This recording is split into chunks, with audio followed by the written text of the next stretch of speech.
Hello my soul family, कैसे हैं आप सब। आज मैं आपके लिए बहुत इंटरेस्टिंग सी रीडिंग लेकर आई हूँ। आज मैं आपको बताने वाली हूँ कि आपके बारे में लोगों की क्या करंट फीलिंग्स हैं, क्या वो सोच रहे हैं आपके बारे में और क्या मैसेज वो दूसरों को दे रहे हैं। ये सब मैं आपको बताने वाली हूँ। It will be totally general reading, so please don't force this reading. जितना पार्ट आपसे रेजोनेट होता है वो आपका है और जो आपसे रेजोनेट नहीं हो रहा है वो किसी अदर सोल के लिए है। वैसे तो आप लोगों की एनर्जी जो आती है कमेंट्स के थ्रू, चैनल सब्सक्राइब करते हैं आप, तो आपकी एनर्जी कहीं ना कहीं आप शेयर करते हैं किसी ना किसी वे में। उस एनर्जी को पिक करके ही ये रीडिंग कर रही हूँ। बट फिर भी अगर आप चाहते हो 100% आपसे रेजोनेट हो और तो आप ज़्यादा से ज़्यादा कमेंट करें, लाइक करें। अगर किसी का कोई ऐसा अर्जेंट क्वेश्चन है जिसका आपको आंसर चाहिए या कुछ प्रॉब्लम है तो आप इस गिवन नंबर पे कांटेक्ट कर सकते हैं 8840298154. This is the number where you can contact me and you can find this number in description box और in title bar. तो वहाँ से आप अपॉइंटमेंट बुक कर सकते हो। एक बार अपॉइंटमेंट बुक होने के बाद, पेमेंट होने के बाद I will contact you and provide you personal reading. और जैसे मैं बार बार बताती हूँ आपको, कई लोगों को फिर भी गलतफहमी है, उनको लगता है पर्सनल रीडिंग भी फ्री होती है। नहीं, मैं आपको फिर बताना चाहती हूँ, पर्सनल रीडिंग चार्जेबल होती है। यहाँ जो मैं रीडिंग कर रही हूँ ये फ्री है। लाइव में अगर आप पूछते हैं तो वो फ्री है। और अब मैं बढ़ती हूँ आगे। मैंने कार्ड्स पहले ही शफल कर लिए हैं। मेल, फीमेल, ट्रांसजेंडर, आप किसी भी जेंडर के हैं, आपका मेरे वीडियो में बहुत बहुत स्वागत है और वेलकम करती हूँ मैं। अब चलिए वीडियो स्टार्ट करते हैं। जैसे कि मैंने आपको बताया कार्ड शफल कर लिए हैं, तो जो कार्ड्स मैंने सेलेक्ट किए हैं उनके थ्रू मुझे पता चल रहा है लोगों की फीलिंग्स आपके लिए बहुत ही ज़्यादा बेकार हैं। अभी देखिए, सबसे गंदा कार्ड जो आया, सबसे पहला टावर कार्ड, मतलब इतना गंदा सोच रहे हैं आपके बारे में कि आपके लाइफ में कुछ इतना मेजर करना चाहते हैं, वो इतनी गंदी उनकी फीलिंग्स है और इतना ज़्यादा नेगेटिव सोचने के साथ साथ मतलब बात ये है कि देखो वो इतना गलत सोच रहे हैं। ऑलरेडी ये विश कर रहे हैं, ऐसा मैनिफेस्ट करके रखा है उन्होंने कि आप टावर मोमेंट फेस करने वाले हो, आपके फैमिली में कुछ तो प्रॉब्लम करेंगे ये, और इसीलिए इनके एक्शंस इस हिसाब से, मतलब इतनी गलत सोच है इनकी, इतनी गंदी फीलिंग्स है इनकी। मुझे तो देखते हुए भी शर्म आती है कि बताइए ऐसे लोग आज की डेट में एग्जिस्ट करते हैं। बताइए आज आज अगर किसी भी, अभी छोटे शहरों का तो मुझे नहीं इतना पता है, गांव वगैरह में तो अभी भी लोग एक दूसरे से मतलब रहते हैं साथ में। लेकिन जब बड़े बड़े सिटीज़ में तो अब ये कल्चर आ गया कि उनको ये भी मतलब नहीं है कि हमारा नेबर कौन है, वो भी नहीं जानते। हालांकि मैं इस चीज़ को प्रमोट नहीं कर रही हूँ, बट इस चीज़ की भी एक फ़ायदा है अगर देखा जाए तो, कि वो जब आपसे मतलब ही नहीं रखते तो आपके साथ अच्छा हो रहा है, बुरा हो रहा है, या आपकी लाइफ में क्या करना है क्या नहीं करना है, ऐसे नेगेटिव काम भी नहीं करते हैं वो उल्टे। तो ये चीज़ अच्छी है। लेकिन यहाँ पे जो मुझे दिख रहा है, ये कोई आपका पर्सन है जो आपके बारे में इतना गंदा सोच रहे हैं, आपके फैमिली में प्रॉब्लम क्रिएट करवा रहे हैं और पूरा साथ दे रहे हैं वो प्रॉब्लम में बढ़ाने में, ख़त्म करने में नहीं, माइंडेड आपकी प्रॉब्लम्स बढ़ाने में। और उनकी सोच आपके ख़िलाफ़ इतनी नेगेटिव है। अगर आप मैरिड हैं तो आपके बारे में ऐसा सोचा जा रहा है कि आप सिर्फ रुपए पैसे पे अहमियत देते हैं, अपने बच्चों को, अपने फैमिली को फोकस नहीं करते हैं, उनको फॉर ग्रांटेड ले रहे हैं, उनकी तरफ आपका बिल्कुल झुकाव नहीं है, अपने लिए, अपनी लाइफ के लिए आप फोकस कर रहे हैं और कहीं भी आपका कुछ मन झुकता नहीं है, मन रमता नहीं है कहीं भी आपका।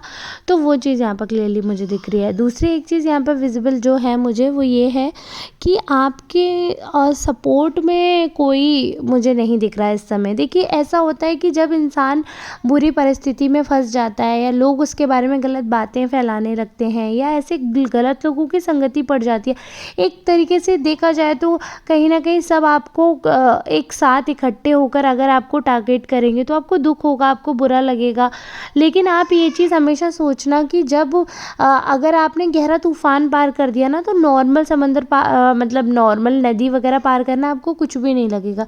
तो वैसा ही है कि एक आपके लिए ऐसा तूफान ला रहे हैं आपके जीवन में, अगर आपने ये हिम्मत से पार कर लिया तो आपको कभी किसी की ज़रूरत नहीं होगी। आप दूसरों से डिटैच वैसे भी हैं, डिटैचमेंट है आपके अंदर दूसरों के लिए, लेकिन ऐसा भी नहीं है कि बिल्कुल ही आप सन्यासी हो गए हैं, मोह माया त्याग दी है। लेकिन हाँ, स्पिरिचुअल होने की वजह से इतना तो है कि आपको आध्यात्मिक होने की वजह से इतना आपको समझ है कि लोग स्वार्थी हैं, लोग अपने स्वार्थ से जुड़ते हैं और मतलब होता है तभी तक रिश्ते को कंटिन्यू करते हैं। जिस दिन मतलब ख़त्म उस दिन रिश्ते ख़त्म।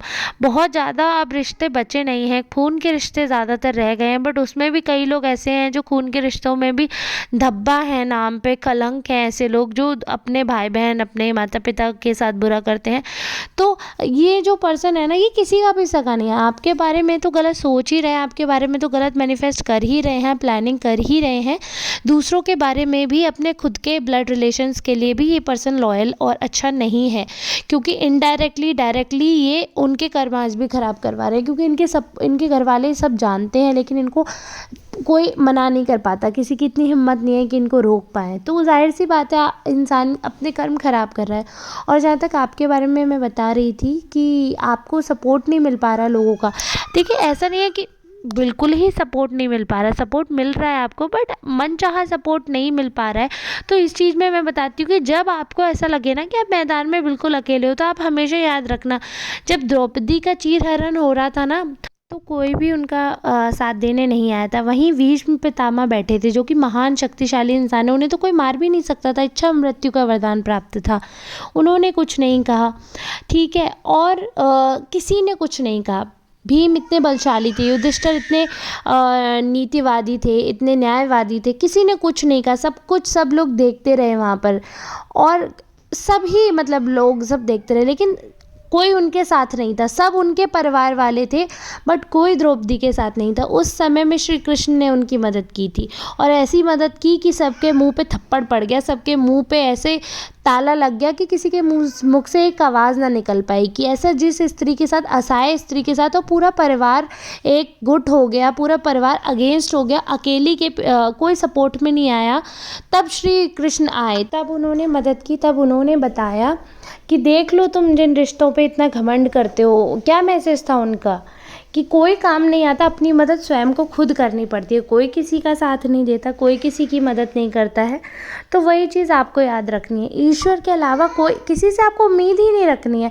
सब अपने जीवन में अपना अपना युद्ध लड़ रहे हैं, सब कहीं ना कहीं मजबूर हैं, सब कहीं ना कहीं फंसे हुए हैं, सबके पास अपने बैटल्स हैं लड़ने को, सबके पास अपनी प्रॉब्लम्स हैं। कोई क्यों आपका सपोर्ट करेगा। और देखिए, कोई भी इंसान हो, अगर आप अपने फादर की लाइफ देखेंगे, आप अपनी मदर की लाइफ देखेंगे, ब्रदर सिस्टर हस्बैंड बच्चे, सबकी लाइफ में अपने अपने लेवल की टेंशन्स हैं, सबकी लाइफ में अपने अपने प्रॉब्लम्स हैं, कोई किसी की मदद नहीं करता है। बात आपके जो विरोधी हैं वो बहुत अच्छी तरह जानते हैं, उनको पता है कि आपकी मदद करने वाला कोई भी नहीं है, कोई भी आपका वेल विशर ऐसा नहीं है जो आपके पीछे अपना युद्ध छोड़कर आपका युद्ध लड़ने आएगा या आपका सपोर्ट करेगा, ऐसा कोई भी नहीं है। वो ये बात बहुत अच्छी तरह समझ चुके हैं, बहुत अच्छी तरह जान चुके हैं, इसीलिए वो आपके लिए गलत मैसेज स्प्रेड कर रहे हैं। बट देखिए, जब सबसे बड़ी चीज़ तो यही है जो वो नहीं जानते, कि जब दूसरे लोग नहीं लड़ते हैं हमारे पीछे, हम खुद ही लड़ रहे होते हैं और हम सक्षम नहीं होते उस लड़ाई में, और हमारे पीछे पूरा गैंग होता है जो हमें बर्बाद करना चाहता है, तब श्री हरि आते हैं और वो हमें बचाते हैं।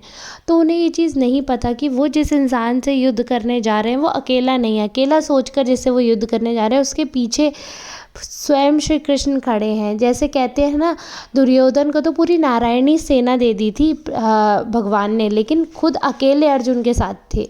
तो पांडवों के पास सिर्फ श्री कृष्ण थे, पूरी नारायणी सेना जो थी वो दुर्योधन के साथ थी। लेकिन क्या उस फ़ायदा का, जब सेना का जो नेतृत्व करने वाले हैं, जो सेना के जो अधिकारी हैं वो आपकी तरफ हैं, तो उस सेना भी वो मजबूती भी बेकार है, उस सेना पे तो थूकते हैं हम।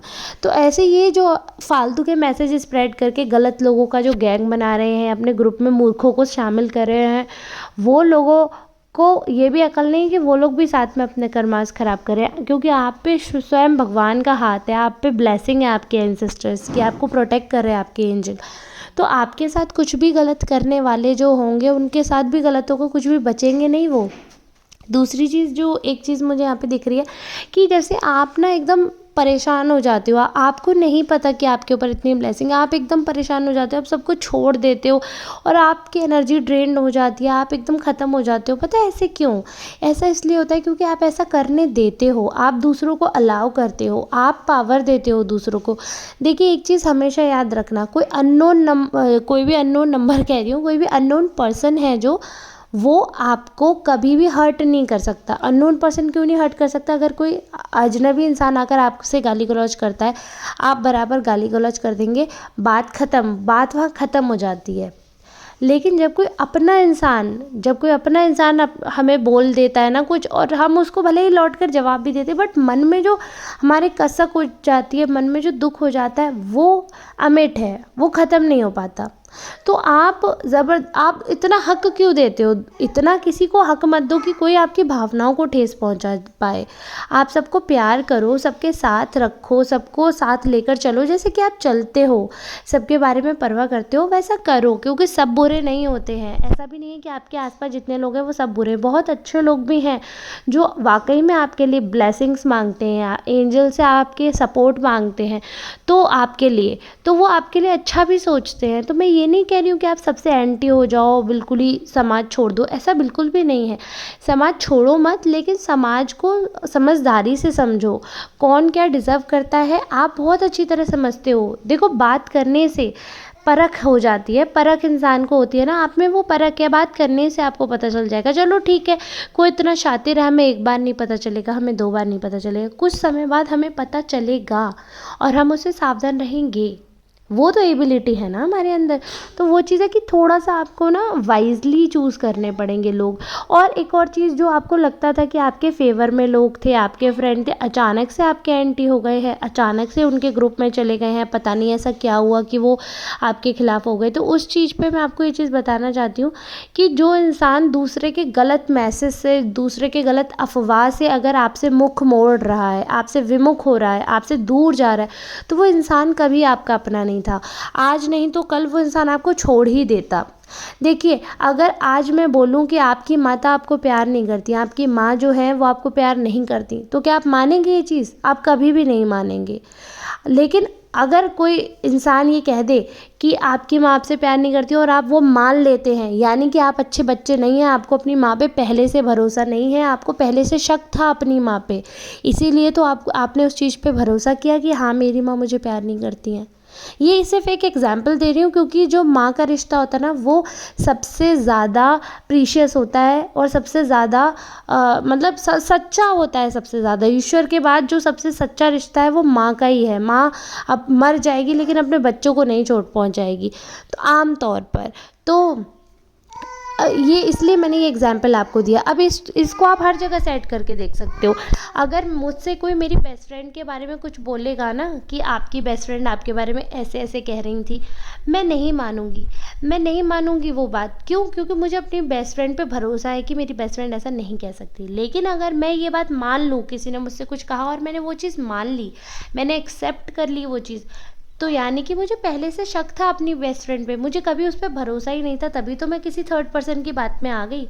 तो अगर यहाँ पे थर्ड पार्टी कोई गलत मैसेज कर रही है, कोई मैसेज अफवाह फैला रही है, कोई गलत जो उनकी सोच है, जो वो सोचते हैं, अगर वो स्प्रेड कर रहे हैं गलत बातें आपके खिलाफ, और आपके अपने लोग जो सो कॉल्ड आपके अपने हैं वो उन चीज़ों पे बिलीव कर रहे हैं, यानी कि ये डायरेक्टली ये चीज़ शोकेस कर रहे हैं वो लोग कि वो लोग आपको कभी अपना मानते ही नहीं थे। क्योंकि अपने लोगों पे तो हमें ब्लाइंड ट्रस्ट होता है ना, अपने लोगों पे तो भरोसा होता है ना। अगर मेरा भाई या मेरी बहन या आपका भाई या आपकी बहन कुछ काम कर देंगे और आप पे शिकायत आएगी, तो अगर ये शिकायत आई कि मार के आए हैं, तो आप एक बार पे शक कर सकते हो, क्योंकि आपको उम्मीद होगी कि हाँ मेरा भाई पिटाई तो कर सकता है। लेकिन अगर ये आप पे शिकायत आई कि आपके भाई ने मर्डर कर दिया, तो आप भरोसा नहीं कर पाओगे। क्यों? क्योंकि आपको अपने भाई पर भरोसा है कि मेरा भाई ऐसा कर ही नहीं सकता। तो ये इतने सारे एग्जाम्पल देने से मेरा सिर्फ आपको ये समझाने का मतलब है कि इस थर्ड पर्सन ने जिन लोगों को भड़काया, जिन लोगों को गलत अफवाह फैलाई, मैसेज दिया गलत आपके रिगार्डिंग, और वो लोग बातों में आ गए, उन लोगों ने वो चीज़ मान ली, यानी कि वो तो आपके अपने थे ही नहीं ना, क्योंकि अगर आपके अपने होते तो वो आपसे डायरेक्ट बात करते, आपसे वो चीज़ें क्लियर करते, ग्रजेस मन में नहीं रखते, वो बातें आप तक पहुंचाते, आपसे क्लियर करते, सॉर्ट आउट करते और आपके साथ ही रहना चूज़ करते। अगर वो एकदम से स्विच हो गए, एकदम से आपको छोड़ दिया, एकदम से आपको अलोन कर दिया, यानी कि वो कभी आपके वेल विशर थे ही नहीं। They were just pretending to be your friend and your well विशर।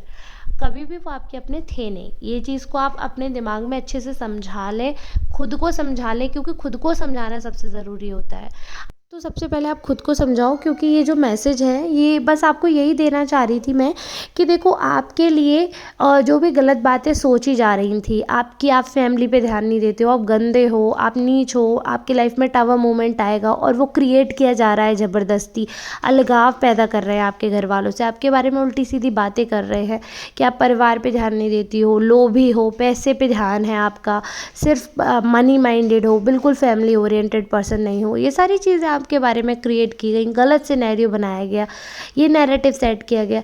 लेकिन जो आपके अपने थे ना, उन्होंने इस नैरेटिव को कभी नहीं एक्सेप्ट किया, ना कभी माना। वो बराबर आपका साथ देते रहे, ये कहते रहे कि नहीं, आपके बारे में कोई कुछ भी कहे, मुझे भरोसा है कि मेरा बच्चा या मेरा पर्सन ये सब नहीं कर सकता है। तो ये बात है, आपके जो भरोसेमंद लोग हैं वो आप पे भरोसा दिखाएंगे, और जिन लोगों ने दूसरों पे भरोसा कर लिया, दूसरों की बातों में फंस गए, उनका ये रिएक्शन था, अच्छा ये पर्सन ऐसा निकला, मुझे पहले ही शक था। तो वो लोग पहले से ही आपके अपने नहीं थे, उनके मन में पहले से ही चोर था, इसीलिए वो बातों में भी आ गए। ये चीज़ भी आपको ध्यान रखनी चाहिए, और ये चीज़ आपके लिए बहुत अच्छी हुई, आपकी आंखें खुल गई, कचरा आपसे दूर जा रहा है, बहुत अच्छी बात है। अच्छे अच्छे लोग मोती मोती आपके पास रह जाएंगे, गंदी गंदी चीज़ें, खराब खराब कंकड़ पत्थर आपसे दूर कर देंगे भगवान। तो ये तो अच्छा ही है ना, आप कहीं ना कहीं होली आ रही है, आपकी सफाई हो गई है, ये मान लीजिए क्लीनिंग कर दी भगवान ने, सारे साफ साफ चीज़ें आपके पास रखी, सारा कचरा आपसे निकाल दिया। तो इससे अच्छा क्या हो सकता है। आई होप ये जो आपके लिए लोग गलत मैसेज दे रहे हैं, जो गलत सोच आपके बारे में बना रखे हैं, ये अपने मकसद में कामयाब नहीं हो पाएंगे। मैं ऐसी आशा करती हूँ, मैं ऐसा प्रे करती हूँ, ऐसी मेरी ब्लेसिंग्स है आपकी तरफ कि ईश्वर आपकी मदद करेंगे, और आपके लाइफ में जो ये मोमेंट लाने वाले वो नहीं आएगा, और वो नहीं भी आएगा। क्योंकि पता है ये मोमेंट कब आता है, ये मोमेंट तब आता है जब आप पूरे, जैसे मैंने बताया कि आपकी एनर्जी ऐसी आ रही है कि आप गिव अप कर दोगे। जब आप शैटर्ड हो जाओगे, आप गिव अप कर दोगे, तो वो एनर्जी अपने आप ही आपकी ड्रेन हो जाएगी, आप एग्जॉस्ट हो जाओगे, आप कमज़ोर पड़ जाओगे। बट नहीं, आपको हिम्मत नहीं हारनी है, अब आपको झुकना नहीं है, आपको किसी का मोहताज नहीं बनना। जो आपको सपोर्ट कर रहा है करे, जो नहीं कर रहा वो बाहर में जाए, इस एनर्जी में आपको आना है। आप रिवेंज मोड में मत जाओ, लेकिन आप अग्रेशन में भी मत आओ, लेकिन आप एक अपने लिए अग्रेसिव ऐसे हो जाओ कि अपने लिए एक ऐसी शील्ड अपने आसपास क्रिएट करो कि आप रिवेंज नहीं ले रहे हो, लेकिन अगर कोई आपको गोली मारेगा तो इतने स्ट्रांग होने चाहिए कि गोली आपसे टकरा के वापस उस इंसान पे जाए। सारी जो नेगेटिव एनर्जी है रिटर्न टू सेंडर करिए, वापस भेजिए, एनर्जी को वापस भेजिए। वो कब होगा, जब आपका कवच इतना स्ट्रांग होगा, आपका ऑरा इतना स्ट्रांग होगा। ट्राई टू मेडिटेट, और आप वर्शिप करिए, और आप स्ट्रॉन्ग बनिए, योगा करिए, कुछ भी करिए। आप अगर आपको डांस से एनर्जी मिलती है आप डांस करिए, आपको सॉन्ग से एनर्जी मिलती है सॉन्ग सुनिए, भजन सुनिए, जिस चीज़ से आप रिवाइव हो सकते हो आप वो करिए। दूसरों पे, नेगेटिव चीज़ों पे ध्यान नहीं देना है। मैं आपके लिए देख लेती हूँ एंजल का क्या मैसेज है आपके लिए, वो आपको फॉलो करना है। आपके लिए मैसेज है सुरेश्वर यानी कि शिव से, your prayers are being heard, wish affirmatively. मतलब आपकी जो दुआएं हैं वो इस समय सुनी जा रही हैं, सारी आपकी विशेज़ हैं जो वो सुनी जा रही हैं। आपको पॉजिटिव बात सोचनी है, पॉजिटिव दुआएं मांगनी है, किसी के लिए बुरा मत सोचो, किसी के लिए बुरा मत मांगो, सब कुछ ईश्वर सबका रिटर्न खुद ही कर रहे हैं।